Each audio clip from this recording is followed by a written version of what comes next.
আসসালামু আলাইকুম বন্ধুরা। এখন আমরা আছি ডলফিন মোড়ে, আর ঘড়িতে সময় সকাল 10টা। আমরা কলাতলি বিচের দিকে যাচ্ছি। কক্সবাজার ঘুরে দেখার জন্য চাঁদের গাড়ি, বাইক, সিএনজি এই কলাতলিতেই পাওয়া যায়। বিচের দিকে যেতেই হাতের বাম দিকে বেশ কিছু ভালো মানের সিভি হোটেল পেয়ে যাবেন। আমরা গতকাল সারাদিন রাঙামাটি ঘুরে সন্ধ্যা 7টায় রাঙামাটির রিজার্ভ বাজার থেকে বাসে করে চট্টগ্রামের অক্সিজেন মোড়, ওখান থেকে সিএনজি করে নতুন ব্রিজ, তারপর নতুন ব্রিজ থেকে আবার বাসে করে কক্সবাজারে চলে আসি। রাঙামাটি থেকে কক্সবাজার আসার পথে জ্যামে পড়েছিলাম, তাই কক্সবাজারে আসতে আসতে রাত 1টা বেজে যায়। তাই ঝটপট হোটেলে চেক ইন করে ঘুমিয়ে পড়ি। আমরা ছিলাম হোটেল লজে। ঈদের 10 দিন আগে এই হোটেলের রুম বুকিং দিয়েছিলাম। রুম ভাড়া ডাবলেরও বেশি। এসি ডাবল বেডের এই রুমটির ভাড়া পড়েছে 4000 টাকা, কারণ এখন চলছে ঈদ।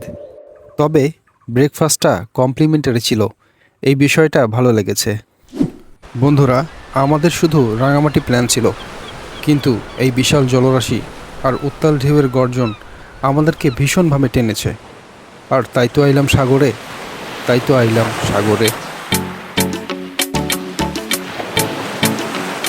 আজকে ঈদ উল ফিতরের তৃতীয় দিন, আর দেখুন সকাল সকাল বিচে কি পরিমাণ মানুষের ভিড়।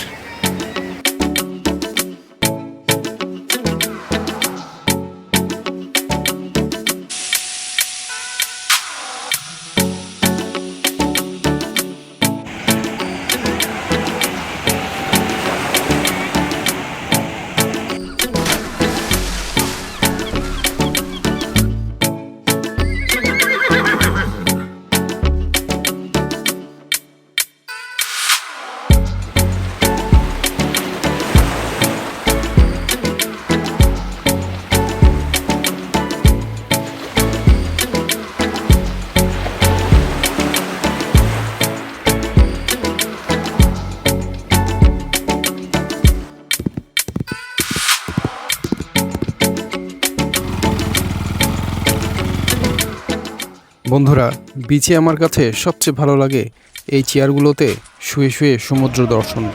তবে এর জন্য গুনতে হবে ঘন্টায় 30 টাকা। এবারে আমরা যাচ্ছি ফিশারি ঘাটে, যেটা কিনা বিমানবন্দরের ঠিক অপোজিটে।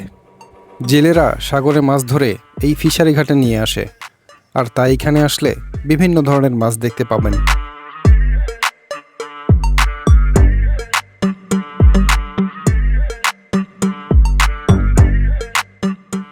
এখন 12টা বেজে গেছে, তবে বেশি মাছ দেখতে হলে একটু আর্লি আসতে হবে। এখানে পেয়ে যাবেন সামুদ্রিক নানা জাতের চিংড়ি, স্কুইড, অক্টোপাস, কাঁকড়া, সামুদ্রিক নানা জাতের মাছ যেমন রূপচাঁদা, কোরাল, পোয়া, স্যালমন সহ আরও অনেক জাতের বিশাল সাইজের মাছ, আর যেগুলো পেয়ে যাবেন অবিশ্বাস্য কম দামে, এবং এগুলো আপনারা বাসায়ও নিয়ে যেতে পারবেন।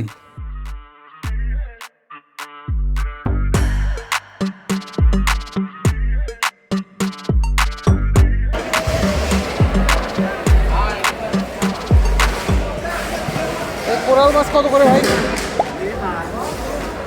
কত করে? কত করে? 650 কত? 650।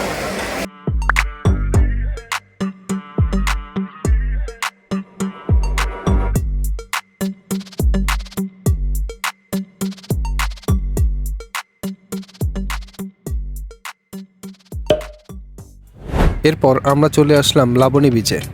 আর এখানে এসে মনে হচ্ছে আমরা কোনো মরুভূমিতে চলে এসেছি।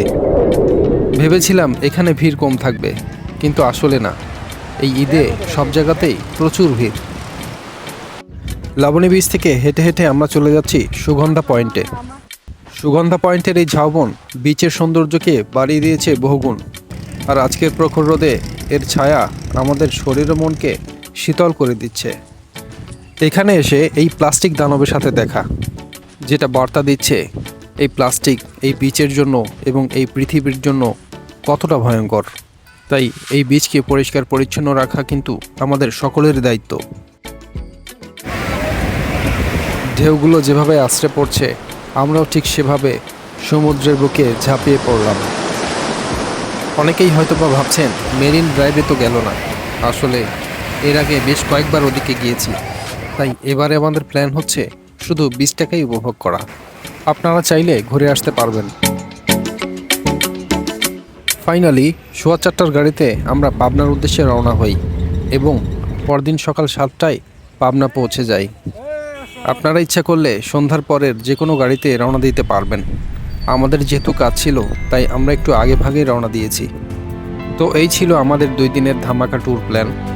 এই ট্যুরের প্রথম পর্বের লিংক ডিসক্রিপশন বক্সে দেয়া থাকবে, চাইলে দেখে নিতে পারেন।